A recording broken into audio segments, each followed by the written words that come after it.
자, 반갑습니다. 12월 23일 적풍의 증시 풍향입니다. 이번 한 주도 다들 고생 많으셨고요. 자, 현재 증시가 어떻게 돌아가는지 한번 더 정리해보고 또 다음 주와 앞으로 볼만한 종목들도 한번 알아보겠습니다. 자, 최근에 이제 신용잔고를 보게 되면 신용잔고가 17조 원대 초반에서 머무르는 모습을 볼 수 있는데 12월 9일 기준으로 7조 3천억 대에 있던 신용잔고가 17조 1천억대에서 계속해서 머물러 있고 감소세는 좀 계속해서 지속되는 것으로 보입니다. 더 크게 늘고 있지는 않은 것 같아요. 자, 그리고 우리 증시를 보면은 우리 증시가 올해 하반기에 큰 약세장이 세 번째 지금 약세장이 오고 있는데 첫 번째는 6월 달이었었죠. 그때 신용잔고가 엄청나게 많이 급락했었던 흔히 말하는 이제 털리는 장이었었고 반대 매매가 엄청 났었던 두 번째는 이제 10월 달이었는데 지수는 또 내려왔지만 충격은 그때만큼 크진 않았어요. 왜냐면 이때 6월 달이 너무 좀 충격이 커서. 그리고 이제 올랐다가 이제 세 번째 조정이 좀 나오고 있는데 저는 이제 이걸 보고서 역회된 숄더 패턴이다. 상승받는 패턴이다라고 이제 보고 있고 저점이 이제 어디까지 내려올지는 좀 지켜보자. 그런 입장인 상태예요. 그래서 6월달, 9월달 같은 장세가 이제 또 나오고 있어요, 지금. 그래서 약세장에서는 테마주나 당연히 소형주가 잘 가는 그런 장이 되겠고 여러분들 알고 계시는 우량주들 중에 아마 대부분이 다들 좀 별로 안 좋을 거예요. 특히나 지금 증시 예탁금이 45조 원을 이탈해서 연중 최저치를 경신하고 있는 그런 상황이 되겠습니다. 심지어 제가 보고 있는 게 지금 코스피 차트인데 최근에 거래 대금만 놓고 보면 코스피보다는 코스닥이 더 거래 대금이 많다 그래요. 왜냐면 테마주가 그쪽에도 많고 소형주도 많고 하니까 다들 단타 치러 가는 거예요. 대형주는 단타가 잘 안 되니까요. 그게 이제 현재 증시 분위기를 보시면 되겠습니다. 사실 옆 나라들을 보게 되면 오늘 우리 코스닥이 3%가 빠지는 동안 일본이나 중국은 그렇게 많이 하락하지 않았어요. 다들 1%대에서 멈췄는데 이건 이제 우리나라만의 악재가 있다는 거죠. 주변 국가보다는. 그 중에 하나가 최근에 발표됐었던 우리 증시의 대주주 요건이 10억 원에서 더 늘어날 것을 예상했었는데 아무리 못해도 30억 원 대주지 않을까. 또는 이게 이제 인당 기준으로 보면은 또 좋아지는 건데 아직까지도 우리는 본인이 있으면은 거기에다 이제 플러스 가족 구성원까지 대주주 기준에 들어가 버리니까 아니 한 주식을 많이 보유할 수가 없는 구간이에요. 많이 갖고 있으면 세금을 많이 내야 되니까 억울한 거죠. 어찌 보면 그렇게 증시의 큰 손들이 우리 증시를 좀 바치고 있는 거나 다름이 없는데 그런 장기 투자자들이나 큰 손에 대한 배려가 전혀 없죠. 우리나라는. 그래서 이제 그 대주주 양도세 물량을 회피하기 위해서 다음 주 27일 우리 마지막 거래일이 29일인데요. 우리 배당금을 받고 싶을 때도 27일까지 사야지 우리나라는 3거래일 결제 시스템이기 때문에 27일까지 주식을 사야 29일 날에 산게 주주로 등록이 돼서 배당을 받습니다. 마찬가지로 이번에 세금을 피하기 위해서는 27일까지 팔아야 29일 날에 주주 명단에서 빠져요. 그래서 세금을 피할 수 있게 되겠죠. 그래서 현재 지금 주식을 10몇 억 갖고 계신 분들은 그 커트라인 맞추기 위해서 진짜 눈물을 먹으면 손절을 할 수도 있다는 거예요. 실제 물량이 나오는지 안 나오는지는 알 수는 없지만 오늘만 놓고 봤을 때는 좀 거래소 쪽에 개인 물량이 오늘 1,000억 원대 정도 물량이 나왔었는데 그런 이제 커트하는 물량으로 보여지고 또 그것을 우려한 투자자들이 또 매도하는 것들도 있을 거예요. 그게 이제 연쇄적인 효과인 거죠. 그래서 오늘 우리나라 장세가 옆 나라 대비 좀 나빴었는데 저는 되돌림 파동은 분명히 나온다고 봅니다. 너무 걱정하지 마시고요.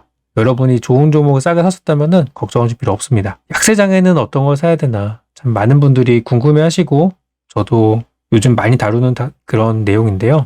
지금처럼 이런 약세장에서는 실적이나 어떤 기업 가치보다도 이슈나 차트가 더 중요한 게 맞아요, 요즘에는. 그래서 업종으로 보면은 이제 바이오 제약 업종. 특히 요즘에 바이오 제약 업종에 대해서 제가 조만간 또 특집 영상을 또 만들어낼 예정인데 올해 하고 작년 기준으로 우리 시장의 바이오 제약 산업이 엄청나게 성장을 했대요. 물론 그 배경에는 의료기기들, 진단키트를 비롯한 의료기기들이 뒷받침됐던 게 맞는데 이 바이오하고 제약을 중간에 꼭 이렇게 사선을 그어서 구별하는 이유가 제약은 신약을 만들거나 복제약을 만드는 것을 의미하고 이 바이오 산업은 그 전반적인 것들을 다 아우르는 거예요. 그래서 의료기기도 있고 신기술도 있고요. 또 우리가 헬스케어, 웨어러블 여러 가지 접목시킬 수 있는 것들은 다 이 바이오 산업에 포함이 됩니다. 근데 이 바이오 산업의 성장률이 제약 산업을 넘어서기 시작했대요. 아무리 봐도 우리나라는 신약을 개발하는 것보다는 이런 쪽에 더 소질이 있는 걸 수도 있어요, 한국이. 그래서 바이오 산업에 대한 좋은 내용들이 좀 많이 나오고 있거든요. 정부에서도 육성 정책을 막 펴고 있는데 반도체나 이런 거에 비하면은 이 여야 간의 어떤 충돌이 나는 게 별로 없어요.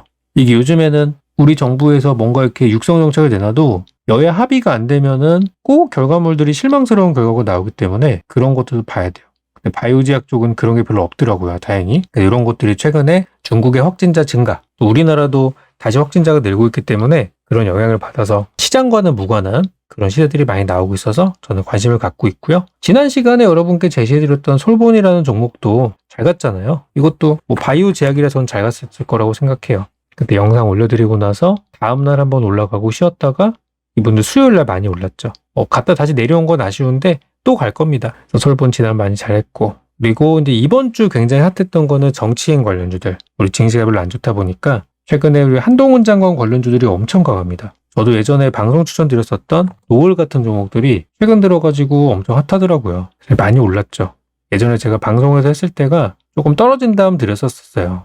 그리고 나서 갑자기 9월달에 급락장을 맞이해가지고 맛있게도 하락이 있었는데 요즘 많이 올랐더라고요. 그래서 제가 제시했던 가격대까지 다 올라가서 대부분 수익 냈었을 거라고 생각합니다. 요즘에는 뭐 유니드 BT 플러스 이런 종목들이나 또는 금비 이런 게 이제 엄청 핫했죠. 어제 오늘 연달아서 를 많이 냈고, 그래서 정치인 관련 종목들은 보통 약세장에서 또 좋은 모습이 많이 나옵니다. 그 이외에도 현재 민주당 쪽에서, 야당 쪽에서는 이낙연 아저씨, 김동연 아저씨, 그리고 여당 쪽에서는 안철수 아저씨, 유승민 아저씨 관련주들이 계속 막 돌아가면서 움직이고 있는데, 내후년에 이제 또 총선이라는 정치 이벤트가 있다 보니까 내년에는 좀 조용할 것 같은데, 보통 정치인 관련주는 이벤트가 1년 전이 제일 핫해요. 막상 그 선거 근처로 가면 갈수록 힘이 떨어지는 경우들도 많이 있어서 진짜 시작은 내년이라고 보시면 돼요. 그래서 내년에도 정치 이슈가 한동안 좀 시끌시끌할 것 같고요. 시장에 어떤 큰 호재거리가 없는 한 단타하기에는 딱 좋은 테마일 거예요. 그리고 이제 오늘만 놓고 보면은 안전자산 관련주의 금이 올라가기도 했어요. 특히 요즘 우리 주식시장에 대한 하도 안 좋은 얘기가 많다 보니까 엘컴텍 같은 종목들이 이제 안전자산 금 관련주로 급등을 했는데요. 역사적으로 금 관련주는 시장이 안 좋을 때 오르는 것은 맞아요.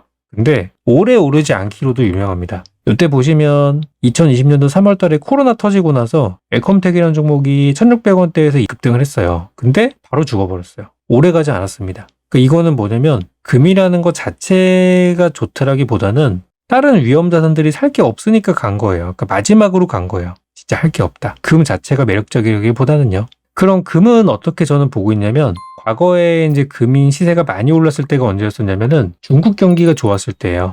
중국이 경기가 좋아서 사람들이 이제 금 쇼핑하러 다니고, 우리나라보다는 금에 대한 가치가 중국이 더 크죠. 그래서 예전에 뭐 저기 명동 가가지고 금 싹쓸이 했다는 얘기들도 있고 막 그랬었잖아요. 이제 중국 경기가 좋을 때 금 시세가 항상 따라 붙었던 걸로 기억이.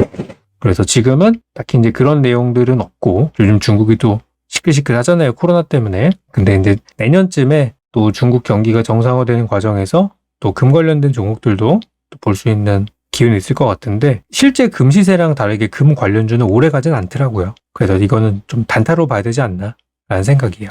그리고 마지막으로 이제 굉장히 당연한 거지만, 대형 수주나 계약이 있는 종목들은 또 오르기도 합니다. 오늘처럼 뭐 배터리 쪽에 수조 원대 계약이 있었다 가는 거예요.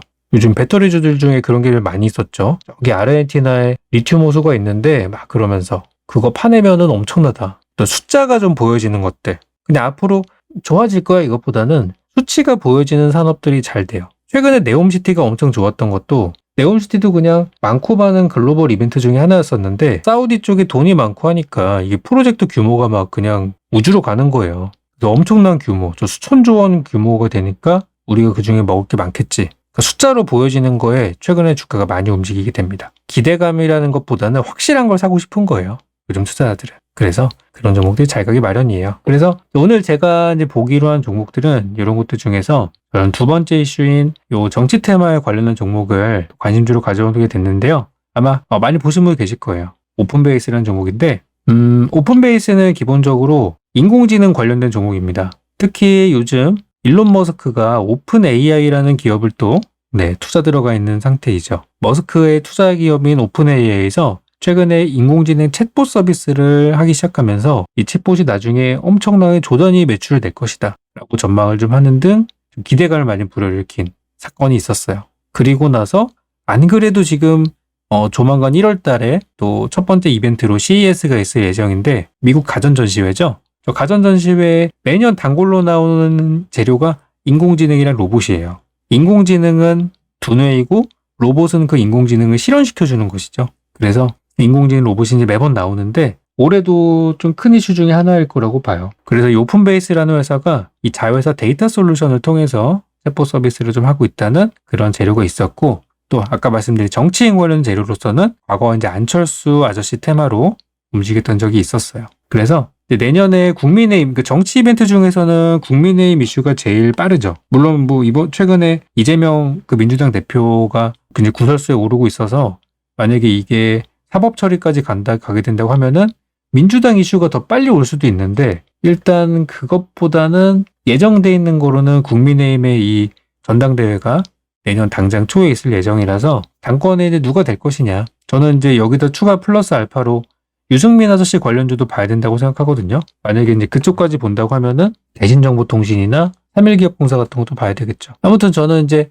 IT의 재료를 기반으로 하면서도 이런 정치 이벤트. 근데 왠지 제 느낌으로는 정치인 걸로 갈 것 같아요. 인공지능보다는. 아무튼 한번 보겠습니다. 오픈베이스라는 종목인데요. 최근에 인공지능 관련주 중에서는 솔트룩스 같은 종목이 좀 대장주로 가고 있어요. 이제 강한 세가 나오고 있고요. 오픈베이스는 근데 그거에 비하면은 한 차례 좀 올랐다가 약간 눌러주고 있는 흐름이에요. 네, 실적이나 재무 상태는 굉장히 좋습니다. 특히 현재 기준으로 보면은 작년부터 재작년 계속 실적이 늘어나는 기업. 그래서 재무 상태는 좋아요. 작년에 영업이익 54억 했는데 올해는 현재까지 기준으로는 영업이익 기준으로 한 뭐 60억을 좀 넘긴 걸로 보여지죠. 그러니까 4분기에 사고만 안 치면 실적은 작년보다 좋은 회사라고 보시면 됩니다. 그에 비해 주가는 좀 많이 내려와 있죠. 주가가 이렇게 많이 올라갔던 과거 때는 대선주로 올라갔던 거예요. 지금은 좀 조용하죠. 그래서 이제 IT 재료도 있고, 이제 안철수 재료도 있고, 이제 그런 종목이에요. 그래서 둘 중에 하나 저는 걸릴 것 같아요. 오픈베이스를 이제 오늘 관심주로 보고 있고, 요거랑 이제 같이 엮어가지고 볼만한 종목이 안랩도 사실 되게 유명한 종목이잖아요. 안랩이랑 뭐 써니전자 같은 종목들.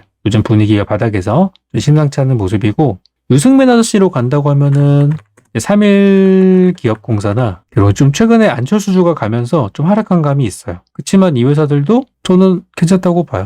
3일기업공사나 대신정보통 이런 종목들도 지금 자리들을 잘 만들고 있어요. 그래서 두 업종들이 계속 근데 엮이면서 돌아가면서 오를 것 같다는 생각이 들어요. 아직까지는 지지율이나 이런 게 이렇게 메이저 언론에서 나오진 않고 있고 이렇게 작은 데서만 나오고 있지만 이게 시간이 가면 갈수록 유명한 큰 여론조사 기관에서도 이거를 다루기 시작할 거예요. 그러면 그때가 주가 급등락이 많이 나올 겁니다. 미리 좀 사놓는 게 좋겠죠. 그래서 저는 일단 오픈베이스라는 종목을 보고 있고, 그리고 유승민 아저씨 관련주들도 같이 놓고 보시면 좋을 것 같아요. 그래서 오늘은 이 종목을 드리도록 하겠습니다. 자, 이제 다음 주가 되면은 마지막 주입니다. 보통 연말에 그렇게 시장이 좋지는 않았던 것 같아요. 항상. 특히 지금처럼 한파지만 우리 주식시장도 똑같이 한파가 온 그런 상황인데요. 지금은 다 힘들어요. 증권사도 힘들고 개인 투자들 중에 큰 손들도 힘들고 우리 같은 개인 투자들도 힘들고 기관 다 힘들어요. 외국인도 힘들 거예요. 심지어 다 힘듭니다. 그래서 요즘 아예 두 손 두 발 다 들고 다 떠나시는 분들도 많은 것 같아요. 심지어 반토막난 계좌를 손절하고 5% 받는 은행으로 가시는 분들도 계세요. 그게 요즘 분위기입니다. 근데 이 바닥은 아시다시피 끝까지 살아남는 사람이 이기는 거예요. 어떻게 하면 이길 수 있을까? 계속해서 고민하고 있고, 우리 영상 그리고 또 어플 있죠. 어플과 또 우리 사이트 공개 방송 이런 것들을 통해서 또 계속해서 좀 전략 드릴 거고요. 저는 무리하지 않고 싶어요. 여러분께 잘 되면은 초대박이 나지만 실패하면 쪽박이 나는 전략보다는 누구나 할 수 있고 누구나 납득할 만한 그런 전략으로 시장보다 좋은 수익을 내고 싶습니다. 올해가 이렇게 끝나게 되겠지만 일주 남았지만 다음 주가 되면 마지막이 되는데 내년에도 꾸준하게 또 저의 방송과 영상 찾아주시고 저도 또 준비 많이 해서 돌아오겠습니다. 그럼 성탄절 즐거운 시간을 보내시고 다음 시간에 뵙겠습니다.